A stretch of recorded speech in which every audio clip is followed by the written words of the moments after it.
Never too late. இந்த 1 இயர்ல என் லைஃப்ல நிறைய டிராஸ்டிக்கான சேஞ்சஸ் நடந்துருச்சுங்க.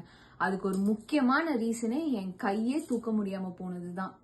எனக்கு டிஸ்க் இஷ்யூஸ் இருந்துச்சுங்க. அது போன வருஷம் செப்டம்பரில் ஒரு பெரிய ஹார்ட் ஹிட் கொடுத்துருச்சு. என்னன்னா, எனக்கு அந்த டிஸ்க் லைட்டாக நகர்ந்து ஒரு நர்வை ப்ரெஸ் பண்ணுறனால கழுத்து வரைக்கும் அந்த பெயின் வந்துருச்சு. என்னால் ஒரு கை தூக்க முடியாமையே போயிடுச்சு. செம பயமாக இருந்துச்சு. ஒரு 26 ஏஜில் கையே தூக்க முடியலங்கும்போது ஒரு மாதிரி ரொம்ப பேனிக் ஆகிட்டான். ஹாஸ்பிட்டல் போனோம். அங்கே போய் பார்த்துட்டு டாக்டர் ஃபிசியோதெரப்பி பண்ண சொன்னாங்க. அது ஒரு 4-5 டேஸ் தான். அதுக்கப்புறம் எல்லாமே கொஞ்சம் பெட்டர் ஆயிடுச்சு. அதுக்கப்புறம் அவங்க சஜஸ்ட் பண்ணது என்னென்னா, இதுக்கு மெடிகேஷன்லாம் கிடையாது, நம்ம ஜிம் போகணும், அப்புறம் ஹெல்த்தியான ஃபுட்ஸ் சாப்பிட்ணும். எனக்கு போன் டென்சிட்டியும் கம்மியாக இருந்ததுனால கண்டிப்பாக ப்ரோட்டீன், கால்சியம் ரிச் நிறையா பால், நான்வெஜ் இது எல்லாமே எடுத்துக்கணும்னு சொன்னாங்க.